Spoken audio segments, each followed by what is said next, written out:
Nigeria's military is currently confronting no fewer than 14 security threats across the country. Now, these include terrorism, insurgency, kidnapping, cultism, and issues linked to armed robbery. And the Chief of Defense Staff, General Agbambu, says operations to nip these vices in the bud are taking place in all geopolitical zones of the country.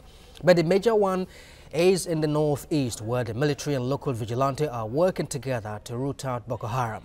Now, joining us from Abuja to talk about these challenges and the Nigerian forces is the security expert, Patrick Agbambu. Thank you very much indeed for joining us, Mr. Agbambu. Well, thank you very much.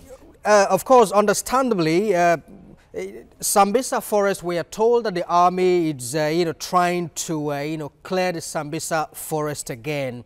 But I'm asking, why do we need to do that a second time? First, we need to understand the size of Sambisa forest. Sambisa forest in itself, it's far larger than Lagos, the whole of Lagos State.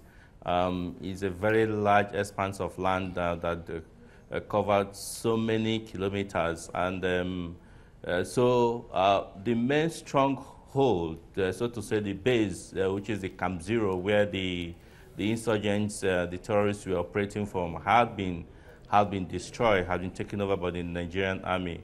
But there are still some remnants of these insurgents. They are still hibernating in some area, some part of the Sambisa forest. So as a total push out, the operation to actually get rid of the whole of these insurgents is what is the next stage, and that is what the Nigerian Army and the Nigerian Air Force is planning to carry out.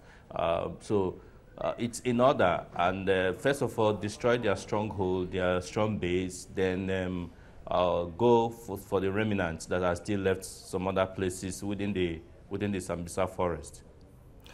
All right, the progress that has been made by the Nigerian Army is no doubt appreciable. But in the last 2 or 3 weeks, there was some sort of upscale in attacks by Boko Haram insurgents, particularly what happened in the University of Maiduguri, where there were attacks, I think about three attacks in 1 week or thereabout. Do you think that the army or the forces are starting to relax?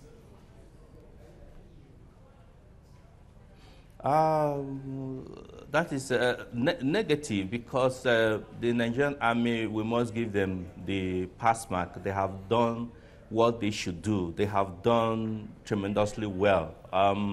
But like I said, the fight against terrorism is a long meter race. It's not a 100-meter race. It's a race that will continue on and on. But the case you mentioned, the University of Maiduguri issue, I remember I raised this issue up. I spent about 3 weeks in the Northeast recently. I just left Northeast just a few days ago, and I visited the University of Maiduguri to find out what really is happening. I raised up this issue severally, that the government, both the federal and the state government, mind you, the University of Maiduguri is a federal university. Government needs to do some urgent to make sure that the school is fenced. The school is very, very porous, that these people could get into the school from other areas in the school, into the school, and which is what they are capitalizing. It's not possible for the Nigerian Army or any of the security agencies to cover the whole perimeter of the school. We expect that the school is fenced so that access into the school compound will be restricted only to the main gates that are there.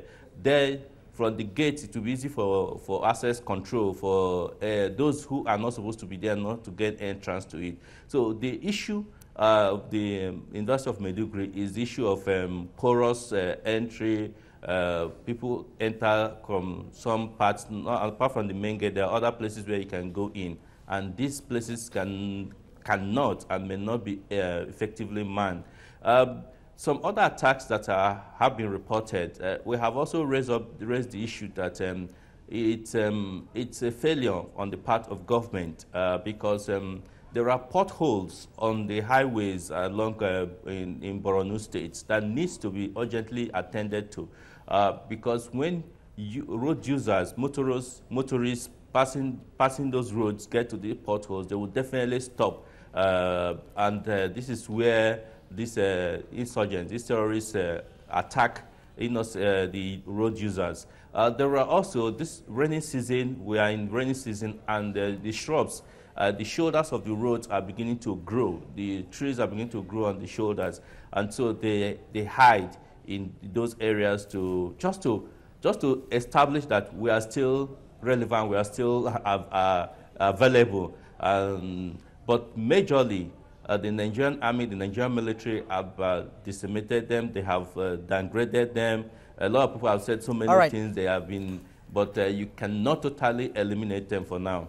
All right, very quickly, what do you think can be done to sustain the level of progress that has been made so far so that it is not watered down? Quickly, the government have to step up. They have to step up. When I say the government, both the federal and the state governments have to step up to the fight to continue. The initial push by the government had been watered down, really, from what we found out going around the whole 3 states in the northeast, that the 3 major states that is talking about Adamawa, Yobe, and Borno State. The military, they need to be re-equipped and re-engineered again because they need to restock the initial push in terms of equipment and welfare has to be sustained, and it has to continue. The men, in terms of availability and ready to fight, yes, they are. They are available and they are ready to fight. The morale is still high, but the tools has to be restocked. Government needs to push and do more, show more commitment to the fight. Yes, resources may be lean, but we must get security issues handled so that other development can continue. All right, security expert Patrick Agbambu, thank you very much indeed talking to us from Abuja.